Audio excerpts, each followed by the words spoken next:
Buenas tardes, como todos los sábados estamos aquí con ustedes para tratar de comprender cómo y por qué el mundo gira al revés.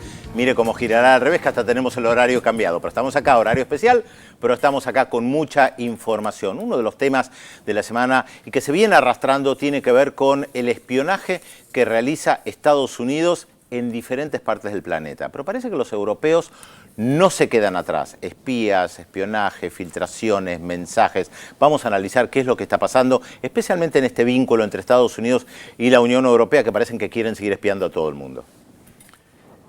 Y el cómodo triunfo que obtuvo Michelle Bachelet en las elecciones primarias en Chile el fin de semana pasado la ubican como una de las la principal candidata a quedarse con la presidencia en noviembre. La derecha muy golpeada con un candidato que inclusive le va a complicar todavía más las posibilidades electorales porque su postura de extrema derecha parece que no es la mejor candidatura para captar votos de centro. ¿Qué es lo que va a pasar en Chile? ¿Cómo están ubicadas hoy las posiciones y los distintos candidatos? ¿Qué es lo que ofrecen? Vamos a verlos a través de un informe y después lo analizamos acá.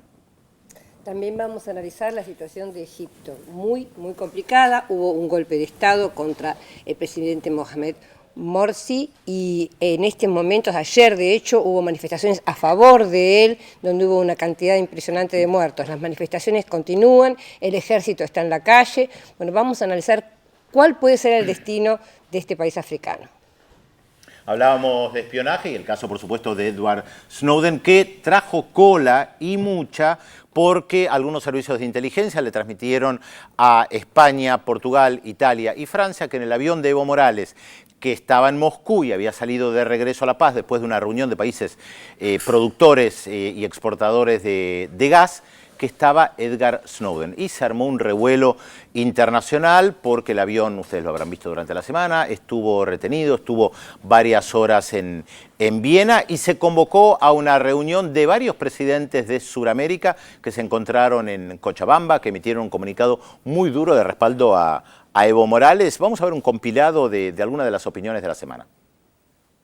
Me parece una tamaña ofensa al presidente Evo Morales. Lo sé, teníamos la información de parte de ellos directamente, de que le han negado volar por el espacio aéreo de algunos países europeos. Me parece una tremenda ofensa. Y tenemos que reaccionar. Yo por eso lo comentaba hace pocos días, voy a solicitar a una reunión extraordinaria de ministros de Relaciones Exteriores de UNASUR para tratar estos temas. ¿Qué va a pasar ahora? ¿Qué está pasando ahora? Estamos esperando que determine. Seguramente España está consultando con su amigo. Su amigo debe ser Estados Unidos, me imagino. Queremos decirle a los pueblos del mundo que el presidente Evo Morales ha sido secuestrado por el imperialismo.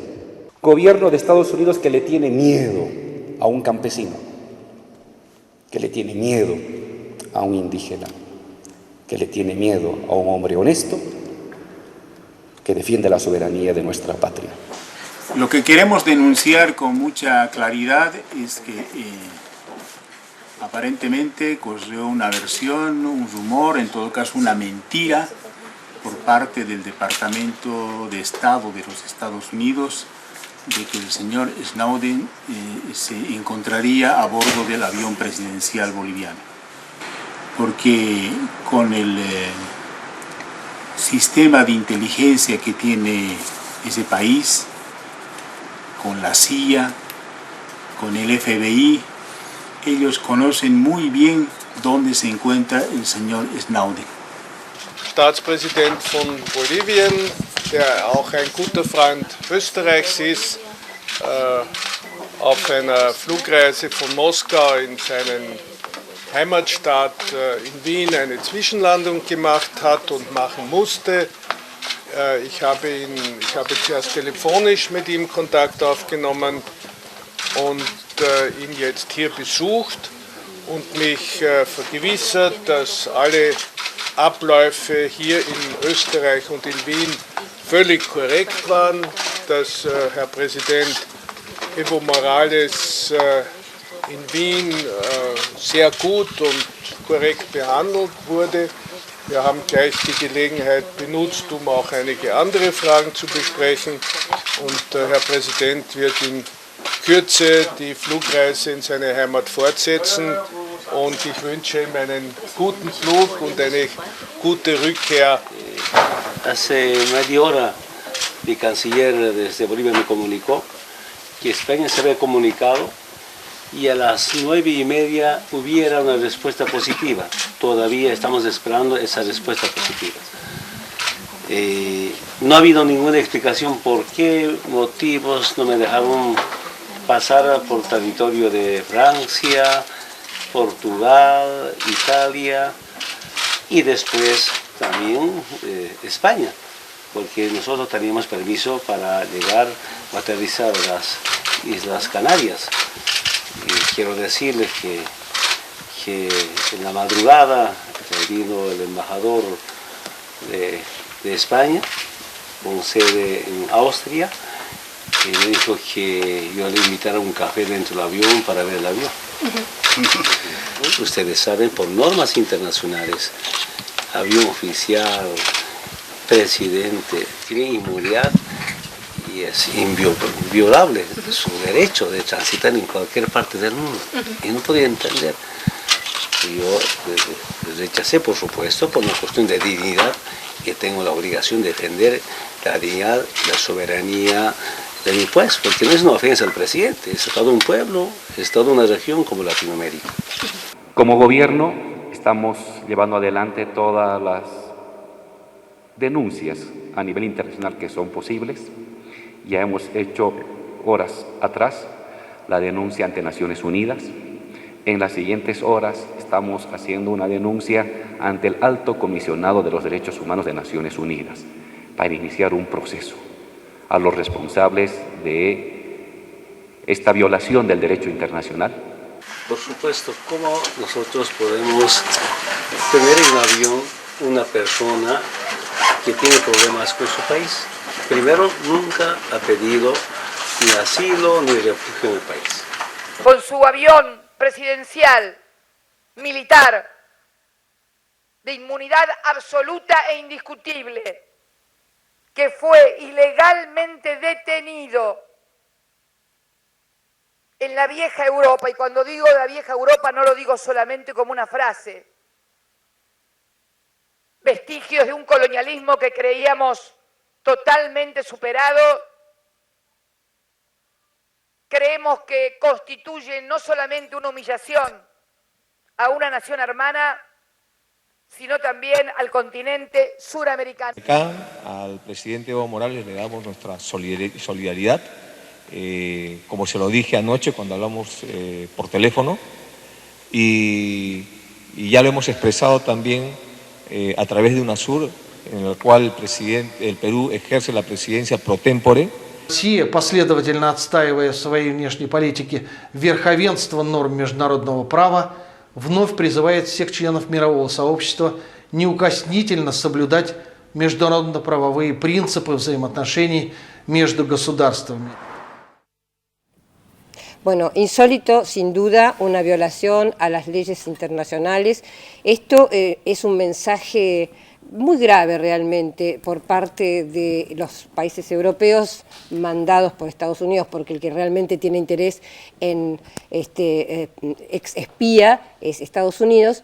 Es un precedente, como decía, realmente muy grave, porque envía el mensaje de que en realidad un país poderoso puede hacer lo que quiere, puede quebrar la ley internacional cuando quiera. A mí me hace acordar bastante al caso de cuando mataron a Osama Bin Laden, que entraron en Pakistán, en el espacio aéreo de Pakistán sin pedir permiso y después ninguna explicación, ¿no? Bueno, el martes va a haber una reunión extraordinaria de la OEA en donde se va a discutir este tema. Afortunadamente creo que la respuesta y la reacción de nuestro subcontinente fue muy buena como para realmente empezar a poner un poco esta cuestión en el debate, por lo menos en el debate regional. Vamos a ver qué es lo que respondían, qué es lo que ocurrió en esta reunión de presidentes. No fue formalmente una reunión de UNASUR porque no todos los miembros estuvieron de acuerdo en hacerla. Se reunieron en Cochabamba y veamos lo que sucedía allí.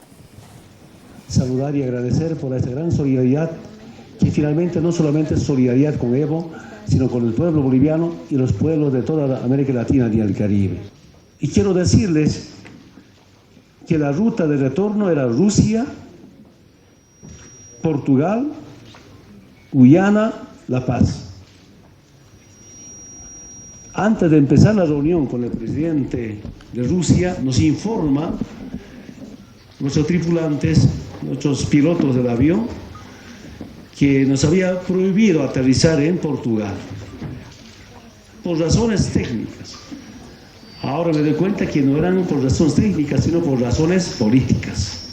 ¿Por qué tanto temor a un joven de 29 años? ¿Puede un joven de 29 años causar esta crisis internacional? Parece que sí. ¿Qué grandes secretos tendrá este joven sobre las marramucias y perversidades de la élite imperialista de los Estados Unidos? ¿Cuántas cosas sabrá este joven y jóvenes como él que están dispuestas a decírselas al mundo porque se cansaron de trabajar para un imperio que pretende controlar y saquear el mundo? Y los países que cometieron la osadía de recibirlo como China, Rusia, o de aceptar su solicitud, reaceptar, ni siquiera aceptar su solicitud de asilo. Ya basta, compañeros. El asilo es un derecho humano estipulado en la Carta de Derechos Humanos de las Naciones Unidas. Uno piensa en los ciudadanos de los países desarrollados que ponen tanto dinero en sus aparatos de inteligencia, en sus agencias de seguridad, y de repente estas agencias de seguridad han informado mal a sus gobiernos. Parece que hay potencias que quieren aplicar una especie de terrorismo político sobre el derecho de asilo, una institución que defendemos todos los luchadores de la historia de la humanidad, en nombre de los que fueron perseguidos y de los que seguirán siendo perseguidos. El derecho de asilo nos parece sagrado.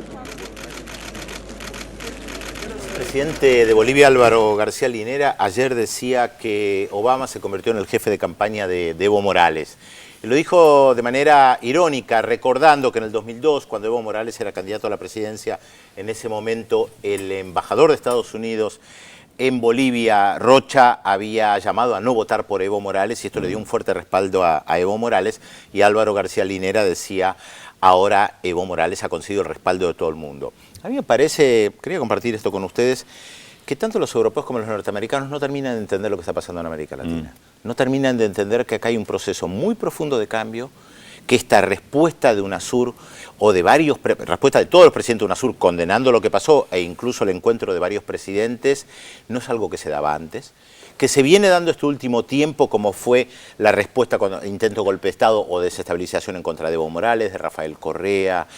Hay respuestas que van muy rápido de una gimnasia que tiene UNASUR, que además es novedoso para nosotros también, y además lo hemos dicho en más de una oportunidad, es un organismo regional nuevo. Un tiempo muy breve, claro, eso. Muy breve, es un organismo regional nuevo que está respondiendo muy fuerte, que intervino en conflictos entre Colombia y Venezuela, el tema de la FARC, que interviene políticamente, y me parece que ni los europeos ni los norteamericanos terminan de entender lo que están pasando, creen que es algo pasajero, tratan de dividir a través de la Alianza del Pacífico, a través de este eje Chile, Perú, Colombia y más arriba México, eje que es muy posible que a fin de año se quiebre, después lo vamos a hablar cuando vamos a mencionar lo de Chile, porque... O se debilite al menos. O se debilite, por lo que efectivamente se debilita. Esto marca las tensiones que hay en la región, lo hemos dicho en muchísimas oportunidades. Recordemos cuando el expresidente de Colombia, Álvaro Uribe, tuvo que ir a la cumbre de UNASUR en Bariloche, tuvo que bajar a Bariloche para dar explicaciones sobre el tema de las bases. Es algo que antes no pasaba, y yo insisto, me parece que los europeos, ni siquiera François Hollande, un socialista, entienden lo que está pasando. Sí, recordemos la sorpresa de la cual quizá muchos todavía no se han despertado, lo que significó el 2005, el rechazo del ALCA, Claro. Todo lo que ha significado las posturas de UNASUR, inclusive en contra de la propia Organización de Estados Americanos. Y obviamente el tema de Bolivia, años atrás no se lo hubiera considerado un país que puesta en el nivel de prestigio de respetar su soberanía como se está planteando ahora, ¿no? Sí, indígena, mestizo, Sí. como decía Álvaro izquierda, García Linera. Claro, sí. Tal cual. Vamos a repasar, a ver juntos las notas que hacía el equipo de Visión 7 que estuvo cubriendo en Cochabamba con Alejandro Puerta, las cámaras de Clarín y Ventura, las notas que nos enviaban desde allí. UNASUR ha respondido con calidad y con rapidez. Esperamos que haya las explicaciones y las disculpas que se merece Sudamérica para que se restablezcan las posibilidades de relaciones de confianza y de trabajo. El 12 de julio nos vemos en Montevideo y ojalá de aquí al 12 de julio evolucione positivamente una situación bochornosa que ha sido repudiada en una condición clara de unanimidad por todo el continente. Creo que estamos ante un hecho inédito en materia de violación de derecho internacional.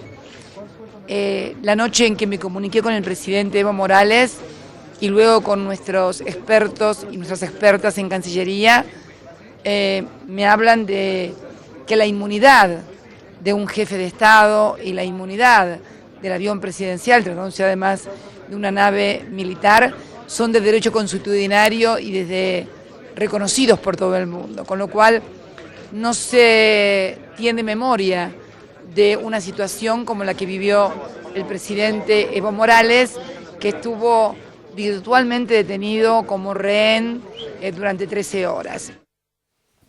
Sí, es muy importante estas declaraciones de los presidentes. A mí me impresionó mucho la declaración de Mujica, del presidente Mujica de Uruguay, cuando dijo el derecho de asilo es sagrado, porque la verdad que los perseguidos políticos, si no se cuenta con el derecho de asilo, si también se viola esa posibilidad, realmente estamos en un peligro real, ¿no? El mundo empieza a estar en un peligro real. Peor, digamos. No, quería comentar algunas cosas del documento final de Cochabamba. Por un lado, esto que es importante, lo del el derecho universal de asilo, que está por encima de todo y que está en la Carta de Naciones Unidas, eso se subraya, el pedido de perdón, se instruye a una comisión de seguimiento para presentar una denuncia al Alto Comisionado de Naciones Unidas por los Derechos Humanos y, por supuesto, se va a compartir el contenido de esta reunión el 12 de julio, creo que es el miércoles que viene, que va a ser la reunión de Mercosur, donde Venezuela debería tomar la presidencia pro tempore. Me parece que también merece un párrafo aparte las explicaciones que dieron tanto el gobierno español en un comunicado oficial y la entrevista que concedió el canciller Margallo, que ayer pasamos en el noticiero de la televisión pública a la noche, y las explicaciones que dio el presidente de Francia. A mí no me gusta calificar, pero la verdad fueron patéticas. Plantear que les dijeron, que alguien les dijo, porque Margallo no dice quién, que alguien les dijo que en ese avión... Secreto de sumario, dijo después. Que alguien les dijo que en ese avión estaba Snowden.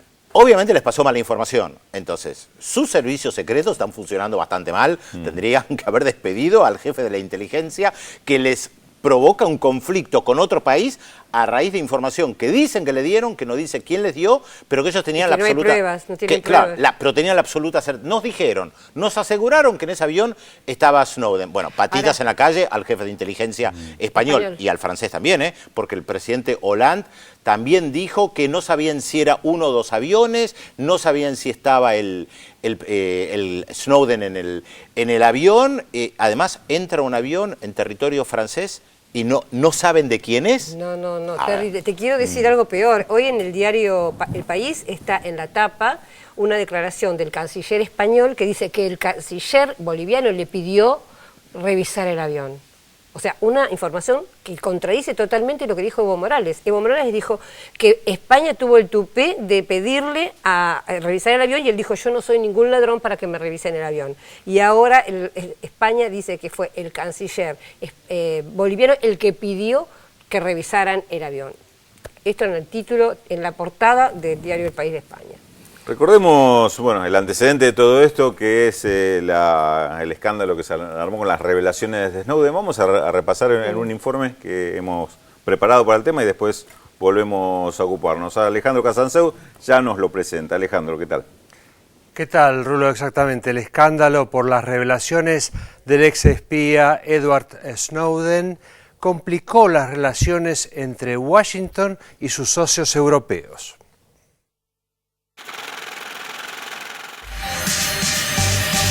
Nobody's listening to the content of people's phone calls. But some of these things are actually abuses.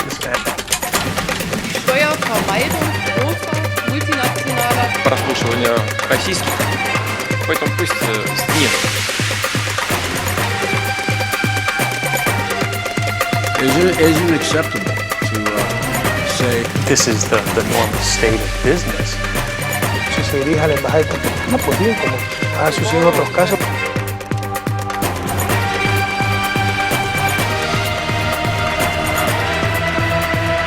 El programa de espionaje estadounidense filtrado a la prensa por el técnico Edward Snowden amenaza con dañar seriamente las relaciones entre los Estados Unidos y sus aliados. La maniobra denunciada, que en un principio comprendía la lectura de correos electrónicos y llamadas telefónicas dentro del país, pronto se supo que abarcaba también a ciudadanos e instituciones de Europa, entre ellas 500 millones de comunicaciones en Alemania, incluidas las de la propia Cancillería. When you see everything, you see them on a more frequent basis. And you recognize that some of these things are actually abuses. And when you talk to people about them, in a place like this, where this is the normal state of business, people tend not to take them very seriously and, move on from them. But over time, that awareness of wrongdoing sort of builds up. And you feel compelled to talk about it. And the more you talk about it, the more you're ignored, the more you're told it's not a problem. La certeza sobre el amplio registro bajo la mirada de espionaje estadounidense generó de inmediato la protesta de los principales socios de Washington en Europa. En este sentido, la Unión Europea advirtió a los Estados Unidos sobre el riesgo de una ruptura de confianza y sus consecuencias políticas. La propia comisaria europea de justicia, Viviane Reding, fue una de las primeras en hacer oír su protesta. Para Reding, no se puede negociar en un gran mercado transatlántico si cabe la menor posibilidad de que uno de los socios espíe a los otros. En coincidencia con Reding, el presidente del Parlamento Europeo, Martin Schulz, consideró que se trata de un problema extremadamente grave que perjudicaría considerablemente las relaciones entre la Unión Regional y los Estados Unidos. Francia también calificó de inaceptable el espionaje por parte de la Agencia Nacional de Seguridad estadounidense y el presidente François Hollande pidió el cese inmediato de estas maniobras. En la misma sintonía, se pronunció la canciller Angela Merkel en plena campaña electoral y cuyo gobierno era uno de los objetivos prioritarios del espionaje descubierto. Las fuerzas de la oposición pronto apremiaron a Merkel. El socialdemócrata Per Steinbrück, su rival en las elecciones de septiembre, dijo que estas prácticas responden más a la época de la Guerra Fría que a un presente de cooperación con Washington.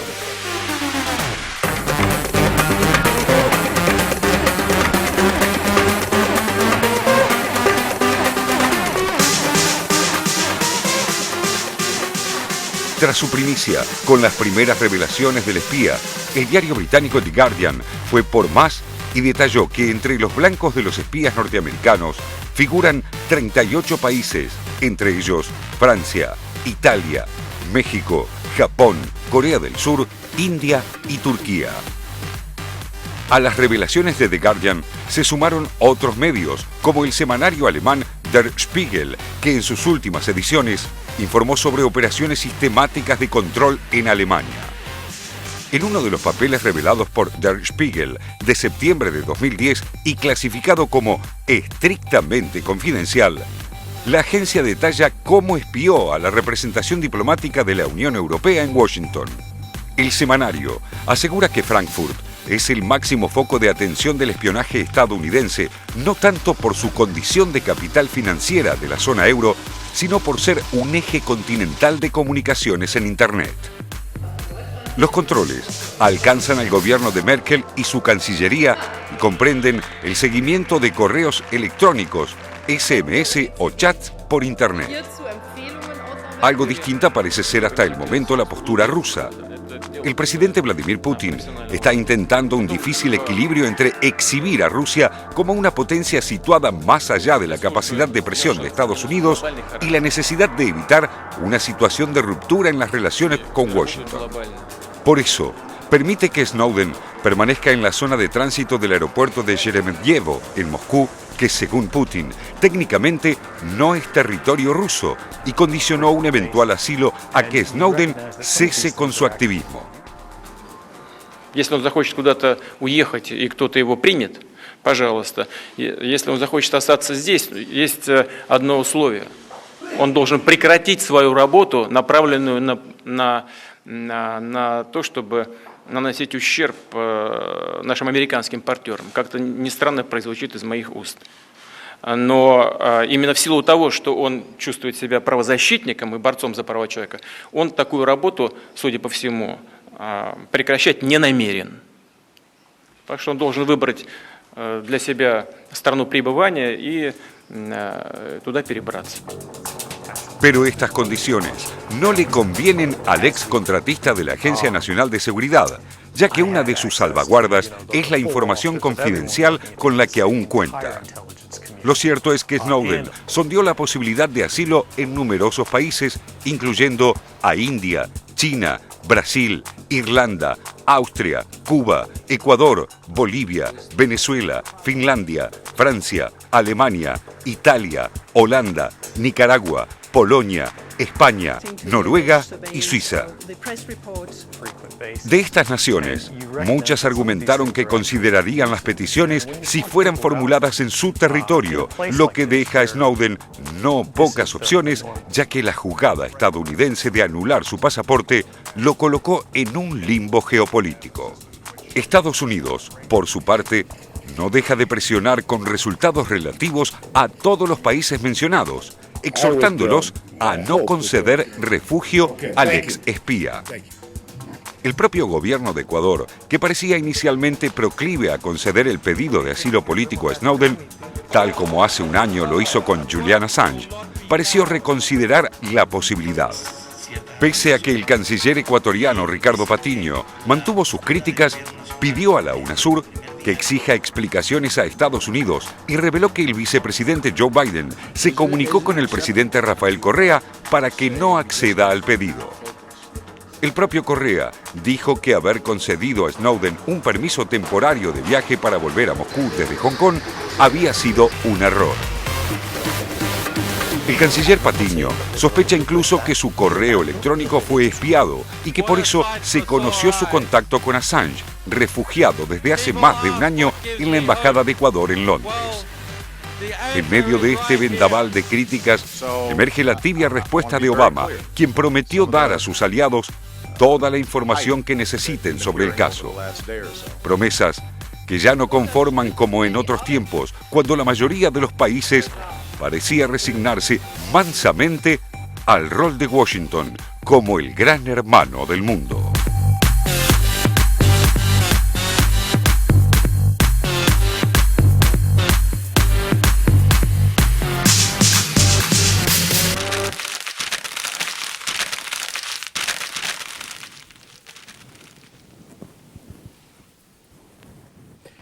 Bueno, muy bueno el informe realmente. Se quemaron los ¿no? documentos. Es buenísimo. Algunos datos de último momento. Efectivamente se encontraron micrófonos en la Embajada de Ecuador en Londres, o sea que los estaban espiando, como sospechaba el canciller Patiño. Por otro lado, ya sabemos que Venezuela le ofreció el asilo a Snowden, porque con bastante ironía el consejero ruso dijo, bueno, tal vez esté bueno que se vaya a Venezuela porque total ya se llevan tan mal entre Caracas y Washington que un poco más no le hace nada. Pero la última noticia interesante es que también Evo Morales le acaba de proponer asilo a Edward Snowden y dice, bueno, tal vez nos venga bien saber por qué cosas controlaban de nosotros el gobierno de Estados Unidos, y dijo que no tenía miedo a esta situación. Ahora, retomando un poco lo que vos decías, Pedro, antes en relación a lo desorientado, podemos decir, que están Estados Unidos y otros países imperiales, yo pensaba, vos decías, están desorientados en relación a nuestra región, a los cambios, pero también me parece que está Estados Unidos desorientado en respecto a sí mismo, porque es evidente, sobre todo con el caso Snowden, la influencia que perdió en el mundo. Cuando Snowden estaba en Hong Kong y China se negaba a extraditarlo, después se fue a Rusia, Rusia se negó a extraditarlo y hizo este jueguito, el presidente Putin hizo este jueguito de, bueno, lo podemos asilar, pero si no, deja de decir secretos de nuestros socios, y un poco una burlita una cargadita contra Estados Unidos. Uno piensa, Estados Unidos encontró su límite. Ya en otro momento, si hubiera dicho, quiero a este hombre ya en territorio norteamericano, es muy probable que todo el mundo lo hubiera obedecido sin chistar. Hoy Estados Unidos ha perdido realmente influencia en el mundo y ya no puede lograr sus objetivos y comete estos manotazos, estas barbaridades, como fue la de digamos, obligar a que el avión de Evo Morales aterrizara en territorio vienes prácticamente ya sin combustible, ¿no? Es que me parece, Telma, que es un mundo más complejo que el que existió hasta la desaparición de la Unión Soviética, que ahí había como dos bloques enfrentados claramente, entonces había aliados de un lado y aliados del otro. Sí, o el mundo, pero el unipolar también era como sí, es más multipolar hoy, más multipolar, sin lugar a dudas, pero a mí también me hizo acordar esto que estábamos viendo, que no es la primera vez que aparecen personas así que plantean una cuestión de conciencia.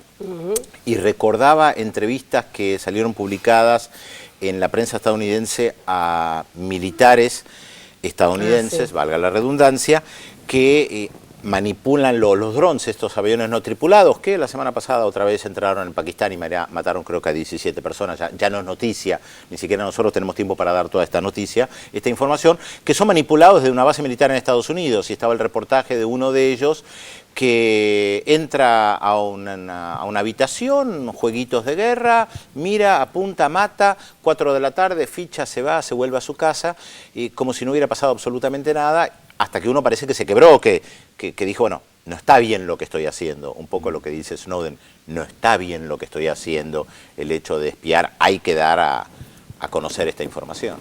El otro aspecto que aparece claramente detrás de todo esto, hablábamos antes de ver el informe sobre Snowden, el tema de la floja respuesta, de la débil respuesta que han tenido los gobiernos de Europa ante este acontecimiento con el avión de Evo Morales. En este otro enfoque del problema vemos la debilidad que tienen los gobiernos de Europa en tener que explicar que Estados Unidos, inclusive su socio, los estaba espiando ellos mismos, es decir, que estaban espiar a la ciudadanía de Alemania, de Francia, de otros países, y gobiernos que sabían o no sabían, si sabían no tienen cómo explicarlo, y si no sabían quedan en una debilidad absoluta. Creo que esto termina siendo otra cara de esa crisis que no solo es económica, sino también política y de otros aspectos de representatividad que tienen hoy las autoridades europeas. Me parece que trágicamente empieza a aparecer en el panorama de todos estos otros aspectos de la crisis, ¿no? Yo creo que sabían, digamos, a mí me parece que el gran pecado de Edward Snowden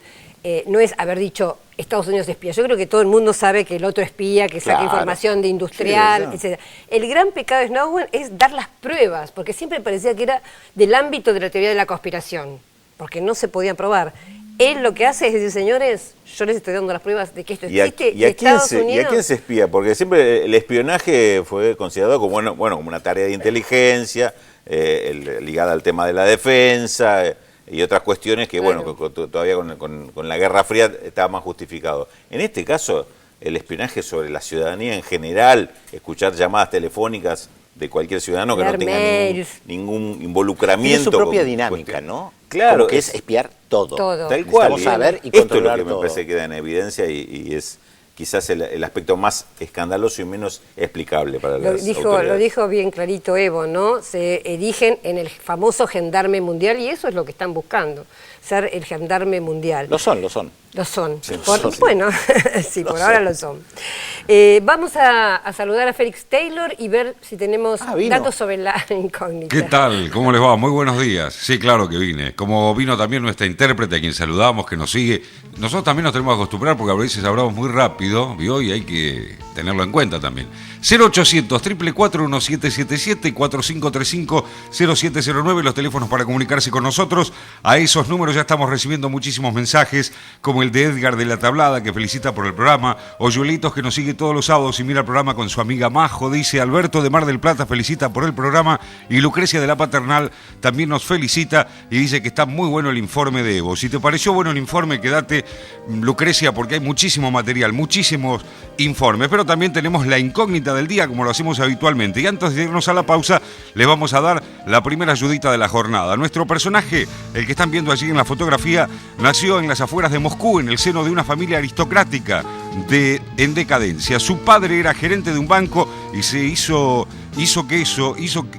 eso que la familia viviera en distintas ciudades del país. ¿Vio? Uno quiere hacerlo más rápido y al final, ¿quién es nuestro personaje? Pedro Brigger, 0800 444 1777 4535 0709. Nos vamos a ir a la pausa, pero antes le adelantamos los temas que vamos a desarrollar en los próximos bloques. Golpe de Estado en Egipto. La destitución del presidente Mursi es el último capítulo del complejo y aún no resuelto proceso político que surgió en el país tras el derrocamiento de Hosni Mubarak. Además, Bachelet por el regreso. El aplastante triunfo en las primarias deja a la exmandataria posicionada en primera línea con vistas a las elecciones presidenciales de noviembre próximo. Todo esto y mucho más se lo contamos luego de la pausa, aquí en Visión 7 Internacional.